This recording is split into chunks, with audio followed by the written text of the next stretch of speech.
Hi, this is Eric Martin with Board Game Geek. I'm here with Nick Little from Action Phase Games. Hello. Indie Boards and Cards. That's right. Now, looking at Retreat to Darkmoor by Isaac Shalev and Matt Loomis. That's right. Yes. And hope you can give an overview here. Why we're retreating. Why we're retreating. Yes. So in this game, we both play Dark Lords who have amassed these troops, these forces. We should not be retreating. That's right. No. But we're not. We're going to siege this castle. Okay. But then what happened is we didn't realize there was a union meeting of all the legendary heroes in the land. So instead of getting our butts kicked, we're going to turn around and hightail it back to Darkmoor. Okay. So at the beginning of the game, you're going to set up some location cards here, and these are the locations in Darkmoor that we're going to try to retreat to. You're going to lay out this pile of legendary heroes, and then you're going to end up revealing one. Okay. So in this case, you'll see a Toyo of 10,000 winds. And really, each of the heroes has an ability, and most of the locations have abilities. And with a variety of locations in the box. Right, exactly, yeah. There's a lot of replayability here. There's a lot of locations, a lot of different heroes, and you only play with a select amount of them. Everybody is going to have an identical deck of minions, but you're only going to draw 5 right off the bat. So essentially we'll be playing a different game because we're not going to see the exact same cards over the course of the game. Right.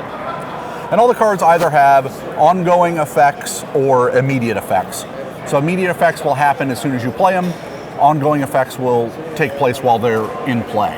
Okay. So what we're going to do, it's a little bit like Guillotine, if you're familiar with that game.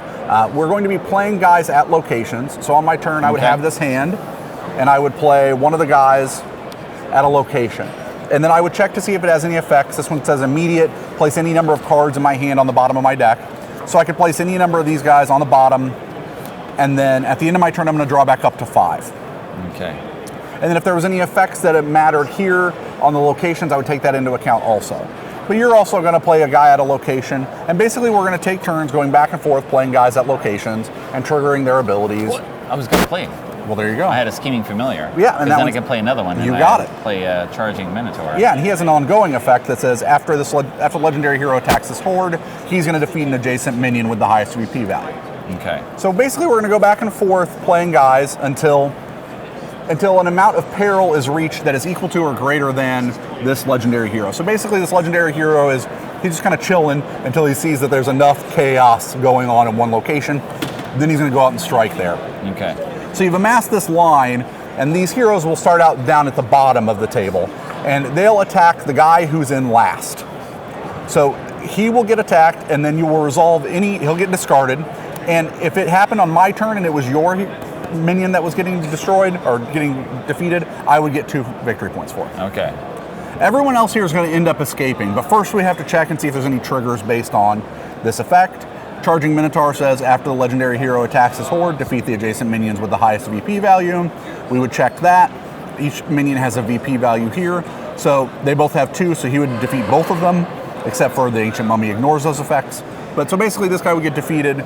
If it belonged to somebody else, you would get points for it. Okay. But doesn't. So these guys will escape. So there's a little bit of area control. So these guys have effectively retreated. So there's a little bit of area control because at the end of the game, whoever has the most peril at a location will score the victory points for that location. Okay. So you're going to score victory points for your guys that manage to escape.